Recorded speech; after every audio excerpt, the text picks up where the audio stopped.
Everyone. तो बच्चों, हमने हमारी लास्ट क्लास में रदरफोर्ड मॉडल को समझ लिया था और क्या क्या उसके फेलियर्स थे उसको समझा था। ठीक है, आज की क्लास में हम देखेंगे कि रदरफोर्ड के मॉडल को फर्दर मॉडिफाई किया बोहर ने और उसने अपना मॉडल प्रपोज किया जिसके लिए उनको नोबेल प्राइज भी मिला। ठीक है, तो बोहर मॉडल क्या था उसको समझते हैं। देखो, सबसे पहली बात जो बोहर ने बोली थी, जो ऑलमोस्ट हर साइंटिस्ट ने बोल रहा था, रदरफोर्ड ने भी बोला था कि जो न्यूक्लियस है वो एटम के सेंटर में होता है। ठीक है, रदरफोर्ड ने भी यही कहा था, बोहर ने भी यही कहा कि atom has a centre called nucleus. तो न्यूक्लियस होता है एटम के सेंटर में, जिसको हम न्यूक्लियस कहते हैं। ठीक है, सेकेंड बात बोली बोहर ने कि electron can revolve in a fixed circular orbit with fixed energy and fixed velocity. अब देखो, रदरफोर्ड मॉडल फेल क्यों हुआ था? क्योंकि वो एक चीज एक्सप्लेन नहीं कर पा रहा था कि अगर इलेक्ट्रॉन रिवॉल्व कर रहा है पूरा न्यूक्लियस के चारों तरफ, तो उसके पास एक्सेलरेशन है, और अगर एक्सेलरेशन है तो वो एनर्जी इमिट करना चाहिए, और धीरे धीरे उसकी एनर्जी इमिट होकर वो फाइनली क्या होना चाहिए, आपका न्यूक्लियस में गिर जाना चाहिए। ठीक है, तो बोहर ने यहाँ पे बड़ी चालाकी से स्मार्टली यहाँ पे बोला कि इलेक्ट्रॉन जो रिवॉल्व करता है, जिस ऑर्बिट में वो रिवॉल्व करता है, उसकी एनर्जी फिक्स रहती है। मतलब ना तो इलेक्ट्रॉन गेन कर रहा है एनर्जी, ना लॉस कर रहा है, उसकी एनर्जी फिक्स है। ठीक है, प्लस उसकी रेडियस भी फिक्स है, रेडियस चेंज नहीं होगी, है ना, और इलेक्ट्रॉन किसी पर्टिकुलर वेलोसिटी के साथ ही उसमें चक्कर काटेगा। तो ये काफी सारे एक्सपेरिमेंट्स किए थे, उसके बाद बोहर ने ये चीज बोली थी। ठीक है, तो बोहर ने ये चीज कहा कि जो इलेक्ट्रॉन है वो स्टेबल ऑर्बिट्स में ही आपका रिवॉल्व करता है। ठीक है, अब वो स्टेबल ऑर्बिट्स कौन सी होती है? देखो, इलेक्ट्रॉन कैन रिवॉल्व इन दो circular orbits for which the angular momentum is integral multiple of h/2π। ठीक है, अब कौन सी होंगी स्टेबल ऑर्बिट? वही स्टेबल ऑर्बिट होगी जिसका एंगुलर मोमेंटम h/2π का इंटीग्रल मल्टीपल होगा। मतलब कि या तो h/2π हो सकता है, या 2h/2π हो सकता है, या 3h/2π हो सकता है। ठीक है, इंटीग्रल मल्टीपल होना चाहिए उसका एंगुलर मोमेंटम, वही ऑर्बिट आपकी स्टेबल ऑर्बिट कहलाएगी। अब देखो, इस चीज को समझ लेते हैं। तो बोहर का कहना ये था कि मान लो कि आपका न्यूक्लियस है, ठीक है, तो जो इलेक्ट्रॉन है वो इसके चारों तरफ रिवॉल्व कर रहा है। ठीक है, मान लो कि सर्कल है, ठीक है, सर्कुलर ऑर्बिट है आपकी। तो बोहर का कहना था कि इसकी कुछ पर्टिकुलर एनर्जी होगी, तो वो एनर्जी इसकी फिक्स्ड रहेगी, वो चेंज नहीं होगी। ठीक है, चाहे ये जो इसके चारों तरफ अगर ये रिवॉल्व कर रहा है तो भी इसकी एनर्जी आपकी फिक्स रहेगी। ठीक है, ये कोई एनर्जी इमिट नहीं करेगा। ठीक है, ये ऑर्बिट क्या कहलाएगी? आपकी स्टेबल ऑर्बिट कहलाएगी। ठीक है, इसकी रेडियस भी फिक्स रहेगी और इसमें जो इलेक्ट्रॉन रिवॉल्व कर रहा है उसकी वेलोसिटी भी आपके फिक्स रहेगी। ठीक है, अब मान लो कि ये आपकी पहली ऑर्बिट है, पहली स्टेबल ऑर्बिट है। ठीक है, तो n = 1 हो गया। ठीक है, तो इसका एंगुलर मोमेंटम कितना हो जाएगा आपका? h/2π। ठीक है, अब मान लो कि इसके बाद एक ऑर्बिट और आ जाती है। ठीक है, इसके बाद सेकेंड ऑर्बिट आती है, तो इसके लिए n = कितना हो जाएगा? 2। ये सेकेंड स्टेबल ऑर्बिट है। ठीक है, तो इसके लिए जो एंगुलर मोमेंटम होगा वो कितना हो जाएगा आपका? 2h/2π। ठीक है, उसके बाद फिर थर्ड स्टेबल ऑर्बिट आ जाएगी, तो उसके लिए हो जाएगा 3h/2π। तो जितने भी स्टेबल ऑर्बिट है वो ऑर्बिट स्टेबल कब कहलाएंगी? जब उनका एंगुलर मोमेंटम क्या होगा? h/2π का इंटीग्रल मल्टीपल।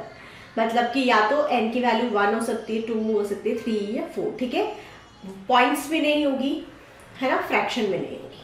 तो आप ना इसको कुछ इस तरीके से भी समझ सकते हो। मान लो कि आप क्रिकेट का कोई मैच चल रहा है और क्रिकेट देखने गए हो। ठीक है, अब क्रिकेट एक का जो मैदान होता है वो सर्कुलर होता है, उसके चारों तरफ आपकी सीट लगी होती है। ठीक है, तो अब आप जिस सीट के पैसे दोगे वहीं आपको बैठना पड़ेगा। ठीक है, तो आप ये मान लो कि जितनी एनर्जी इलेक्ट्रॉन के पास होगी उसी ऑर्बिट में वो रहेगा। ठीक है, हर एनर्जी जो होती है हर ऑर्बिट की फिक्स होती है और वो चेंज नहीं होती। ठीक है, तो इलेक्ट्रॉन के पास अगर E1 एनर्जी है तो वो फर्स्ट ऑर्बिट में रहेगा, उसके पास E2 एनर्जी है तो वो सेकेंड ऑर्बिट में रहेगा। ठीक है, तो जो इलेक्ट्रॉन जितनी एनर्जी रखेगा वो उस ऑर्बिट में रहेगा। ठीक है, अब देखो फोर्थ बात क्या बोली आपकी बोहर ने कि while revolving the electrostatic force provide centripetal force, ठीक है। ये आपका रदरफोर्ड ने भी बोला था कि ये आपका अगर न्यूक्लियस है, ये इलेक्ट्रॉन है, ठीक है। अब देखो ये पॉजिटिव चार्ज है, ये नेगेटिव चार्ज है, तो इन दोनों के बीच में क्या लगेगा, इलेक्ट्रोस्टैटिक फोर्स। और वो फोर्स क्या होगा आपका, वो होगा K Q1 Q2 upon R square, ठीक है। तो इलेक्ट्रॉन पे चार्ज कितना होता है, E होता है। न्यूक्लियस पे चार्ज कितना होगा, ZE होगा, ठीक है। ZE कैसे आया, देखो न्यूक्लियस में क्या होते हैं, नंबर ऑफ प्रोटॉन्स होते हैं। अब नंबर ऑफ प्रोटॉन्स बराबर होते हैं नंबर ऑफ इलेक्ट्रॉन्स के, ठीक है। और जो चार्ज होता है प्रोटॉन पे वो सेम होता है इलेक्ट्रॉन के बराबर। तो मान लो इसमें n number of electrons protons हैं इस न्यूक्लियस में, तो इसका टोटल चार्ज कितना हो जाएगा, n इंटू ई, ठीक है। अब Z क्या रिप्रेजेंट करता है, एटॉमिक नंबर, और एटॉमिक नंबर क्या होता है, नंबर ऑफ प्रोटॉन्स, ठीक है। तो जितने नंबर ऑफ प्रोटॉन्स होंगे उसको E से मल्टीप्लाई कर दूं तो इस पे टोटल चार्ज आ जाएगा, इसलिए हम इस पे जो चार्ज है वो क्या लिखते हैं, ZE, ठीक है। अब इन दोनों के बीच की जो डिस्टेंस है वो क्या है आपकी, रेडियस R। ये सर्कुलर ऑर्बिट में घूम रहा है, ठीक है, इस सर्कुलर ऑर्बिट में घूम रहा है जिसकी रेडियस कितनी है आपकी R, तो इनके बीच की दूरी कितनी हो गई आपकी R, ठीक है। तो R का स्क्वायर लिखते हैं, तो ये इनके बीच का लगता है इलेक्ट्रोस्टैटिक फोर्स। लेकिन क्योंकि ये घूम रहा है, अगर ये नहीं घूमेगा तो क्या होगा, ये इसमें गिर जाएगा, तो ये घूम रहा है और यही इलेक्ट्रोस्टैटिक फोर्स इसको क्या दे रहा है, सेंट्रीपिटल फोर्स, ठीक है। तो वो किसके बराबर होगा आपका, mv² अपॉन R के बराबर, ठीक है। हमें पता है सेंट्रीपिटल फोर्स क्या होता है, mv² अपॉन R, जो आपका फाइनल मतलब जो नेट फोर्स आता है आपका सेंटर की तरफ, वो क्या होता है आपका mv² अपॉन R। ये हम ऑलरेडी सर्कुलर मोशन में पढ़ चुके हैं, ठीक है। चलो this is the first equation मान लेते हैं। नाउ फिफ्थ पॉइंट जो आपका बोहर ने बोला कि while revolving in a particular orbit an electron neither gain nor loss energy, ठीक है। यानी कि किसी भी पर्टिकुलर ऑर्बिट में अगर आपका इलेक्ट्रॉन घूम रहा है तो उस ऑर्बिट में रहते हुए, ठीक है, इस चीज़ को आप बहुत अच्छी तरीके से समझना, क्योंकि हम 6 पॉइंट भी समझेंगे लेकिन उसको थोड़ा बाद में समझेंगे। अभी आप ये समझ लो कि मान लो कि इलेक्ट्रॉन है और ये सर्कुलर ऑर्बिट में घूम रहा है, इसी में ही घूम रहा है, तो जब तक ये इस ऑर्बिट में है और घूम रहा है तो ना तो ये कोई एनर्जी लॉस कर रहा है ना ही कोई एनर्जी गेन कर रहा है, ठीक है। अब ये बहुत ही इंपॉर्टेंट पॉइंट है आपका कि जो बोहर का मॉडल है वो किसके लिए वैलिड है, या तो हाइड्रोजन एटम के लिए, ठीक है, बोहर ने क्या दिया था, हाइड्रोजन एटम के लिए प्रपोज किया था, या फिर हाइड्रोजन लाइक एटम। अब हाइड्रोजन लाइक एटम से क्या मतलब हुआ, देखो हाइड्रोजन की अगर मैं बात करूं तो इसके पास क्या होता है, एक इलेक्ट्रॉन और एक प्रोटॉन, ठीक है, एक इलेक्ट्रॉन एक प्रोटॉन होता है इसके पास, ठीक है। तो हाइड्रोजन लाइक एटम कौन से होंगे, जिनके पास एक ही इलेक्ट्रॉन हो, ठीक है। अगर मैं हीलियम की बात करूं तो हीलियम के पास 2 इलेक्ट्रॉन्स होते हैं, ठीक है। तो मुझे अगर इसको हाइड्रोजन लाइक एटम बनाना हो तो मुझे इसमें से एक इलेक्ट्रॉन निकालना पड़ेगा, तो इस पे चार्ज कितना आ जाएगा, He+। अब इसके पास कितना, एक इलेक्ट्रॉन हो गया, ठीक है। तो ये हाइड्रोजन लाइक एटम हो गया। लिथियम की मैं बात करूं तो लिथियम के पास 3 इलेक्ट्रॉन होते हैं। अगर मुझे इसे हाइड्रोजन लाइक एटम यानी कि एक इलेक्ट्रॉन वाला एटम बनाना हो तो 2 इलेक्ट्रॉन इसको डोनेट करने पड़ेंगे, ठीक है। तो ये हाइड्रोजन लाइक एटम कब बनेगा, जब Li+2 बनाएगा, ठीक है। तो ये 2 इलेक्ट्रॉन देकर अब इसके पास कितना इलेक्ट्रॉन बचा, 1 इलेक्ट्रॉन, तो ये बन गया आपका हाइड्रोजन लाइक एटम, ठीक है। तो बहुत इंपॉर्टेंट पॉइंट है क्योंकि इससे रिलेटेड क्वेश्चंस आपसे पूछे भी जाते हैं एग्जाम में, ठीक है। चलो अब देखो, अब कुछ चीज़ों की कैलकुलेशन भी करके दी बोहर ने, ठीक है। फॉर्मूला प्रपोज किया कि अगर आपको जो स्टेबल ऑर्बिट है उसकी रेडियस कैलकुलेट करनी है तो वो आप कैसे करोगे, ठीक है। तो ये आपका पॉजिटिव चार्ज है और जो इलेक्ट्रॉन है वो इसके चारों तरफ आपका घूम रहा है, ठीक है। अब देखो तो उसने अपने पोस्टुलेट्स जो दिए, ठीक है, उसमें क्या बताया था, मान लो उसकी रेडियस है आपकी R। तो पहली चीज़ तो क्या बोली उसने, ये जो इलेक्ट्रोस्टैटिक फोर्स है वो किसके बराबर है आपका, सेंट्रीपिटल फोर्स के बराबर, ठीक है। यानी कि kZe² अपॉन R² किसके बराबर है, mv² अपॉन R के बराबर है, ठीक है। यहाँ पे हमने ऑलरेडी देख लिया था ये चीज़ ठीक है, z को इधर लिया और e मल्टीप्लाई होके क्या हो जाएंगे e स्क्वायर, ठीक है। और तो ये आपकी हो गई आपकी फर्स्ट इक्वेशन। इसके अलावा अब ये इलेक्ट्रॉन जिस ऑर्बिट में रिवॉल्व कर रहा है वो आपकी स्टेबल ऑर्बिट होगी, ठीक है। यानी कि मान लो कि nth ऑर्बिट है तो इसका जो एंगुलर मोमेंटम होगा वो किसके बराबर होना चाहिए, NH/2π के बराबर, ठीक है। यानी कि NH/2π इज इक्वल्स टू क्या होना चाहिए इसका एंगुलर मोमेंटम। एंगुलर मोमेंटम क्या होता है mvr, ठीक है। अब देखो हमें ये फर्स्ट इक्वेशन, हमें क्या चीज़ कैलकुलेट करनी है, रेडियस निकालनी है। तो रेडियस निकालने के लिए यहाँ पे वेलोसिटी आ रही है तो इस वेलोसिटी को हमें क्या करना पड़ेगा, हटाना पड़ेगा। तो कैसे हटा सकते हैं, यहाँ पे तो v का स्क्वायर है और यहाँ पे सिंपली v है। तो एक काम करते हैं, इस पूरी इक्वेशन का हम क्या कर देंगे, स्क्वायर कर देंगे।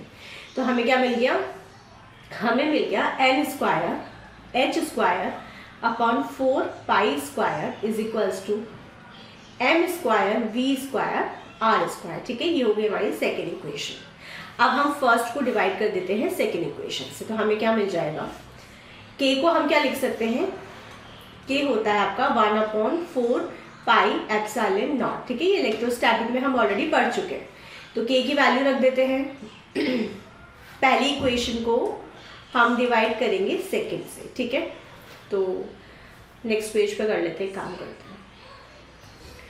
तो k की जगह हम क्या लिखेंगे, 1/4πε0 ZE²/r², ठीक है। इसको हमने डिवाइड किया किससे, इससे। तो ये 4π² ऊपर जाएगा, n² नीचे आएगा, ठीक है। तो ये हो जाएगा 4π²/n²h², ठीक है, इज इक्वल्स टू। अब ये टर्म क्या है, mv²/r है। तो हम इसको लिखेंगे mv²/r। इसको हमने डिवाइड किया किससे, m² v² r² से, ठीक है। m² v² r² से, ठीक है। तो v² से v² चला गया, ठीक है। एक r² से ये r² कैंसिल हो गया, एक m से ये एक m चला गया, ठीक है। 4π से ये 4 और एक पाई हट गया, ठीक है। अब जो टर्म्स आपस में बची हुई है हमें r की वैल्यू निकालनी है। तो r को इधर ले आते हैं, बाकी टर्म्स को हम इधर ले जाएंगे, ठीक है। तो r इज इक्वल्स टू क्या हो जाएगा, n² h² ZE²π, ठीक है, इंटू 1/m, ठीक है। यहाँ पे क्या बचा आपका m बचा, ठीक है। अब देखो यहाँ पे कौन कौन सी टर्म्स ऐसी हैं जो एटम्स चेंज होने के, मतलब आपका अगर एलिमेंट चेंज हो जाए उसके साथ चेंज हो जाएगी। Z की वैल्यू एटॉमिक नंबर बताता है, ठीक है। तो जैसे जैसे एलिमेंट आप चेंज करोगे तो आपका एटॉमिक नंबर भी चेंज होगा। n बताता है आपका ऑर्बिट, कौन सी ऑर्बिट की आप बात कर रहे हो, रेडियस की, ठीक है। तो n आपको ऑर्बिट बता रहा है, तो जैसे जैसे आप ऑर्बिट चेंज करोगे n की वैल्यू भी चेंज होगी, ठीक है। h² कांस्टेंट टर्म है, e क्या है आपका, चार्ज है, ये कांस्टेंट है, पाई की वैल्यू कांस्टेंट है, मास ऑफ इलेक्ट्रॉन कांस्टेंट है, ठीक है। तो जो कांस्टेंट टर्म है उनको हम एक साथ लिख लेते हैं, n² h²/e²πm, ठीक है, और इंटू n²/z, ठीक है। अब जब आप इनकी वैल्यूज रखते हो, सॉरी ये n² नहीं आएगा, यहाँ पे n नहीं आएगा, n तो अपन ने बाहर लिया है। जब आप इन टर्म्स की जो वैल्यूज रखोगे और उसको कैलकुलेट करोगे, ठीक है। h क्या होता है आपका, प्लैंक कांस्टेंट, जिसकी वैल्यू कितनी होती है, h होती है आपकी 6.62 इंटू 10⁻⁻34, ठीक है। e की वैल्यू कितनी होती है, e होती है आपके 1.6 इंटू 10⁻⁹, पाई की वैल्यू होती है आपकी 3.14 और मास ऑफ इलेक्ट्रॉन हो जाता है आपका 9.1 इंटू 10⁻31, ठीक है। तो जब वैल्यूज रख के आप कैलकुलेट करते हो तो r की वैल्यू आती है आपकी 0.53 इंटू n²/Zn²। तो ये वैल्यू आ जाती है आपकी r की, ठीक है। अब देखो यहाँ पे अगर हम हाइड्रोजन के फर्स्ट ऑर्बिट की बात करें तो n इज इक्वल्स टू क्या हो जाएगा, 1 हाइड्रोजन के लिए z इज इक्वल्स टू क्या हो जाता है आपका 1। तो हाइड्रोजन की अगर फर्स्ट ऑर्बिट की रेडियस की बात करें तो वो कितनी आएगी, ये दोनों वैल्यूज क्या हो जाएंगी 1, तो आपकी रेडियस हो जाएगी 0.53 एंगस्ट्रॉम। तो ये वैल्यू होती है हाइड्रोजन के फर्स्ट ऑर्बिट की रेडियस की, ठीक है। चलो तो अब हम कैलकुलेट करेंगे वेलोसिटी ऑफ इलेक्ट्रॉन, ठीक है। अब देखो हमें पता है कि इलेक्ट्रॉन कौन सी ऑर्बिट में रिवॉल्व कर सकता है, जो ऑर्बिट स्टेबल हो। और कौन सी ऑर्बिट स्टेबल होती है, जिसका एंगुलर मोमेंटम h/2π का क्या हो, इंटीग्रल मल्टीपल, ठीक है। तो अब देखो मान लेते हैं कि आपका पॉजिटिव चार्ज है और ये इलेक्ट्रॉन किसी nth ऑर्बिट में मूव कर रहा है, ठीक है। तो ये nth ऑर्बिट आपकी क्या हुई, स्टेबल ऑर्बिट हुई, ठीक है। तो इसका जो एंगुलर मोमेंटम हुआ वो कितना हो गया आपका NH/2π, ठीक है। तो देखो NH/2π किसके बराबर हो गया यहाँ पे आपके, ये हो गया mv/r के बराबर, ठीक है। अब v क्या है, आपकी वेलोसिटी है और इसको हम कैलकुलेट कर रहे हैं, ठीक है। तो v को एक साइड रखेंगे और बाकी टर्म्स को हम दूसरी तरफ भेज देते हैं, ठीक है। तो ये हो जाएगा आपका NH/2π इंटू 1/m/r, ठीक है। अब r क्या है, इस nth ऑर्बिट की रेडियस, ठीक है। तो यहाँ पे हमने कैलकुलेट किया था रेडियस जो है उसका फॉर्मूला क्या आया था हमारा, ये आया था, ठीक है। तो इसकी वैल्यू हम रख देते हैं n²h²। तो v इज इक्वल्स टू हो जाएगा आपका NH/2π इंटू 1/m, ठीक है। और r क्या हो गया n²h²। वैसे ना हम इसमें ये एप्सिलॉन नॉट भूल गए थे, ठीक है। तो यहाँ पर जो है ना, यहाँ पे एप्सिलॉन नॉट भी आएगा। तो आपने जो डेरिवेशन लिखा होगा ना रेडियस का, यहाँ पे एप्सिलॉन नॉट भी आएगा, ठीक है। तो यहाँ पे एप्सिलॉन नॉट लिख लेना आप लोग। तो यहाँ पर आपका क्या आएगा, एप्सिलॉन नॉट भी आएगा, ठीक है। अब हम यहाँ पे काटा पीटी बचा देते हैं। देखो यहाँ पे एक n से एक n चला गया, पाई से पाई चला गया, ठीक है। और क्या क्या कट हो जाएगा, एक h से एक h चला गया, ठीक है। m से m चला गया, तो बचा क्या, v इज इक्वल्स टू बचा आपका e², ऊपर बचा z अपॉन नीचे बचा 2n/h एप्सिलॉन नॉट, ठीक है। अब देखो यहाँ पे कौन कौन से टर्म्स है जो कांस्टेंट है, e इलेक्ट्रॉन का चार्ज होता है, ये कांस्टेंट रहता है, ठीक है। 2 एक कांस्टेंट है, m है mass of electron, sorry n है, n तो ऑर्बिट है, तो ऑर्बिट तो वेरी कर सकती है, ठीक है। h आपका प्लैंक कांस्टेंट है और एप्सिलॉन नॉट ये भी आपका कांस्टेंट टर्म है, ठीक है। तो जो कांस्टेंट टर्म है उसको हम साथ में रख देते हैं e² upon 2h epsilon not, ठीक है। तो साइड में क्या आ गया, z अपॉन n आ गया, ठीक है। अब जब इन वैल्यूज को आप रखोगे तो वेलोसिटी की जो वैल्यू आती है वो आती है आपकी v is equals to 2.18 into 10⁶ z upon n, ठीक है। ये आपकी कांस्टेंट टर्म है क्योंकि आप इनकी जब वैल्यूज रख दोगे चार्ज की, प्लैंक कांस्टेंट, एप्सिलॉन नॉट की, तो जब आप उसको कैलकुलेट करोगे तो आपको क्या मिल जाएगा, वेलोसिटी की टर्म मिल जाएगी, ठीक है। अब देखो वेलोसिटी किस पे डिपेंड कर रही है, एटॉमिक नंबर और कौन से ऑर्बिट की हम वेलोसिटी कैलकुलेट कर रहे हैं उस पे, ठीक है। यानी कि जैसे जैसे आप हैवी एटम्स की तरफ जाओगे z बढ़ता जाएगा, तो वेलोसिटी ऑफ इलेक्ट्रॉन भी क्या होगा आपका, इंक्रीज होगा, ठीक है। और जैसे जैसे आप अपर ऑर्बिट्स में जाते जाओगे, ठीक है, वैसे वैसे आपकी जो वेलोसिटी है वो क्या होती जाएगी, डिक्रीज होती जाएगी, क्योंकि v क्या है आपका डायरेक्टली प्रोपोर्शनल है z अपॉन n की, ठीक है। रेडियस क्या आई थी आपकी, रेडियस आई थी n² अपॉन z, ठीक है। यानी कि जैसे जैसे आपका एटॉमिक साइज बढ़ता जाएगा, जैसे जैसे आप हैवी एटम्स की तरफ जाओगे, जो रेडियस है वो क्या होगी आपकी ऊपर वाले पार्ट्स की, वो डिक्रीज होती जाएगी, ठीक है।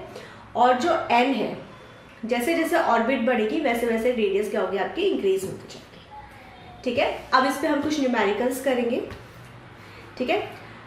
चलो तो क्वेश्चन है, for which one of the following Bohr model is not valid. तो आपको कुछ ऑप्शंस दिए हुए हैं और आपको बताना है किसके लिए जो बोर का मॉडल है वो वैलिड नहीं है। हमें पता है कि जो बोर मॉडल है वो कौन से एटम के लिए वैलिड होता है, या तो हाइड्रोजन एटम या फिर हाइड्रोजन लाइक एटम, ठीक है। तो देखो सिंगली आयोनाइज्ड नियॉन एटम, अब नियॉन में कितने इलेक्ट्रॉन्स होते हैं, 10 होते हैं, ठीक है। अगर एक इलेक्ट्रॉन दे दिया तो Ne+ बन जाएगा, तो अभी भी इसके पास कितने हैं, 9 इलेक्ट्रॉन हैं, ठीक है। तो यानी कि ये वाला जो मॉडल है नियॉन का, ये बोर मॉडल को सेटिस्फाई नहीं करता, तो आंसर तो उसका यही होगा, ठीक है। फिर भी हम आगे चेक करेंगे, ठीक है। देखो जब भी क्वेश्चन में ये वाली टर्म आ जाती है ना, नॉट वैलिड, तो इस पे ध्यान देना वाला बहुत ज़रूरी होता है, क्योंकि हमें हमेशा सही चूज़ करने की आदत होती है, तो हम इस नॉट को तो ध्यान ही नहीं देते। हम जब सॉल्व करने बैठते हैं तो हम देखते हैं यार नियॉन तो गलत है, तो हम इसको चूज़ नहीं करते, और फिर जब हम देखते हैं हाइड्रोजन एटम और फटाक से इस पर बी पे आंसर लगा देते हैं, जबकि पूछा क्या जा रहा है, किसके लिए वैलिड नहीं है। तो वैलिड किसके लिए नहीं है, आपके नियॉन के लिए नहीं है, ठीक है। हाइड्रोजन के लिए डेफिनेटली है। सिंगली आयोनाइज्ड हीलियम एटम, अब हीलियम में कितने इलेक्ट्रॉन्स होते हैं, 2 इलेक्ट्रॉन्स होते हैं, एक उसने डोनेट कर दिया तो ये क्या बन गया, He+। अब इसके पास कितना इलेक्ट्रॉन है, 1 इलेक्ट्रॉन, तो बिल्कुल इसलिए सेटिस्फाई करेगा बोर मॉडल को, ठीक है। ड्यूटेरियम एटम, ड्यूटेरियम क्या होता है, हैवी हाइड्रोजन होता है, ठीक है। इसमें होता है 1 इलेक्ट्रॉन, 1 प्रोटॉन और 1 न्यूट्रॉन, तो 1 इलेक्ट्रॉन है इसके पास, यानी कि ये भी बोर मॉडल को क्या कर रहा है, आपका सेटिस्फाई कर रहा है। तो कौन सा नहीं कर रहा है, वो है आपका नियॉन, तो आंसर हो जाएगा इसमें आपका ए। चलो नेक्स्ट क्वेश्चन देखते हैं। In a beryllium atom if A0 be the radius of the first orbit, then the radius of the second orbit will be in general. तो बेरिलियम आपका लिया है इसमें हमने, ठीक है। बेरिलियम में जो फर्स्ट ऑर्बिट है उसकी रेडियस आपको कितनी गिवन है, A0 गिवन है, तो सेकेंड ऑर्बिट को आपकी पूछी गई है रेडियस, ठीक है। तो R जो है आपकी वो किसके डायरेक्टली प्रोपोर्शनल होता है, n² के, ठीक है। अब Z क्या होता है, एटॉमिक नंबर, तो यहाँ पे हम दोनों ही बार किसकी बात कर रहे हैं, बेरिलियम की, ठीक है। यानी कि Z तो दोनों ही टाइम पे कांस्टेंट रहा, तो R अल्टीमेटली किस पे डिपेंड कर रहा है कि हम किस ऑर्बिट के बारे में डिस्कस कर रहे हैं, तो ऑर्बिट पे डिपेंड कर रहा है वो, ठीक है। यानी कि R is directly proportional to n² है। Z तो सेम ही रहेगा क्योंकि फर्स्ट केस भी आपका बेरिलियम है और सेकंड केस भी आपका बेरिलियम है, तो दोनों के लिए बेरिलियम के लिए Z हमेशा सेम रहेगा, ठीक है। अब देखो पहले जो रेडियस थी वो कितनी है आपकी, A0 है, ठीक है। तब n की वैल्यू कितनी है आपकी, 1 है। सेकेंड केस में आपको निकालना है तो अपन R ले लेते हैं, ठीक है, और ये कितना हो जाएगा, 2 का स्क्वायर यानी कि 4 हो जाएगा, ठीक है।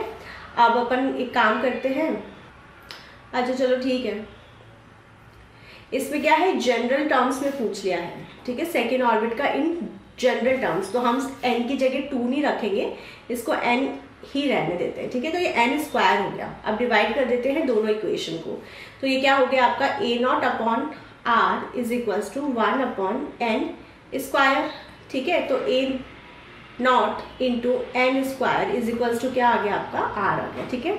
तो सेकेंड ऑर्बिट की जो रेडियस आएगी वो कितने आ गए आपकी, n² इंटू A0, यानी कि आंसर क्या हो जाएगा आपका, C हो जाएगा। चलो नेक्स्ट क्वेश्चन है, the radius of electrons second stationery orbit in Bohr atom is R, the radius of the third orbit will B, ठीक है। तो रेडियस किसके प्रोपोर्शनल है आपकी, n²/z के लिए, ठीक है। तो सेम एटम की हम बात कर रहे हैं इसलिए z वेरी नहीं करेगा, अल्टीमेटली किस पे डिपेंड कर रहा है, वो n पर डिपेंड कर रहा है, ठीक है। अब देखो सेकेंड ऑर्बिट की अगर बात कर रहे हैं तो रेडियस कितनी है, r है, ठीक है। यानी कि n इज इक्वल्स टू कितना हो गया, 2 हो गया, तो 2 का स्क्वायर कितना हो गया आपका, 4, ठीक है। तो this is the first equation. अब हमें बात कर रहे हैं थर्ड ऑर्बिट की, तो r' ले लेते हैं, ठीक है। n की जगह 3 रखेंगे और 3 का स्क्वायर कितना हो गया आपका, 9 हो गया, तो ये हो गया आपका सेकेंड। तो फर्स्ट को डिवाइड कर दो सेकेंड से, ठीक है। तो ये हो गया आपका R/R' is equals to 4/9, R' की वैल्यू निकालनी है, तो R' हो जाएगा आपका 9/4 इंटू R, ठीक है। अब देखो यहाँ पे आपको ऑप्शन में कोई भी आंसर नहीं मिल रहा है, तो एक बार इसको डिवाइड करके देख लेते हैं।